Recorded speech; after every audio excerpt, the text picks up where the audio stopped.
Why did she use mirror? No mirror. I said no mirror allowed here in my salon. What did just did? I am finished, oh. In Rumukurushi, Port Harcourt, there was a salon everybody liked. Not because it was the biggest, not because it was the finest. People loved it because of Madame Rose. Madame Rose was young and very pretty, always neat, always smiling. Her hands moved fast, too fast sometimes. She could finish a full head of neat plaits in a short time without pulling hair or causing pain. Women said going to her salon saved time. Before you know it, she's done. That was why people kept coming back. Her salon was called Madame Rose Beauty Palace, and it stayed busy almost every day.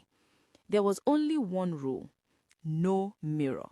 At first, people found it strange, a salon without mirror, but Madame Rose explained it calmly. Mirror slows work.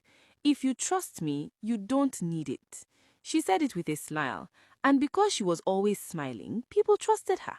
She usually sat outside her shop, arranging chairs neatly, plaiting hair under the open light. From morning till evening, her hands never tired. She worked fast, she worked clean, and she worked quietly. One afternoon, a new customer sat on her chair. The woman had heard a lot about Madame Rose and decided to try her salon. From the beginning, Madame Rose smiled at her. Madame Rose began plaiting immediately, fast, neat, gentle. As she walked, the woman became curious. She wanted to see how the front looked. "I want to see my hair in the mirror," the customer said casually. Madame Rose did not stop working. She smiled. "No mirror here." The customer laughed lightly. "I just want to check the front." Madame Rose's smile remained, but her hand slowed down. She turned her head slightly. "I don't use mirror," she said softly. "That's my rule." The customer felt embarrassed. "Oh, okay, I'm sorry." Madame Rose nodded and continued plaiting. Her speed returned. In less than an hour, the hair was finished.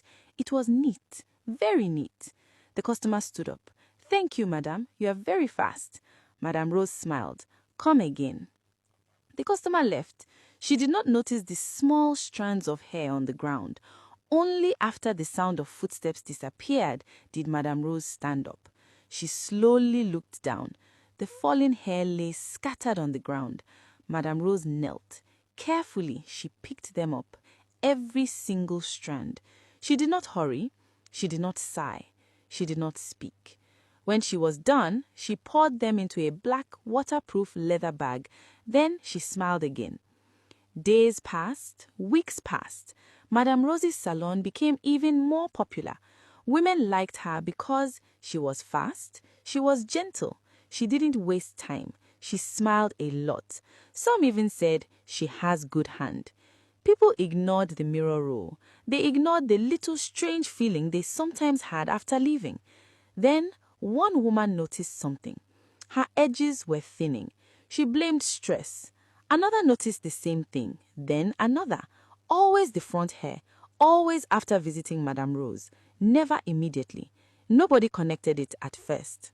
At midnight, when Rumukurushi slept, Madame Rose woke. She tied a black wrapper around her body. She placed fresh palm leaves into her mouth. She tied a red ribbon around her head. She carried a clay pot, put the hairs there. She walked quietly toward the stream behind the area. People called it Mirina Ma. At the edge of the stream, she stopped.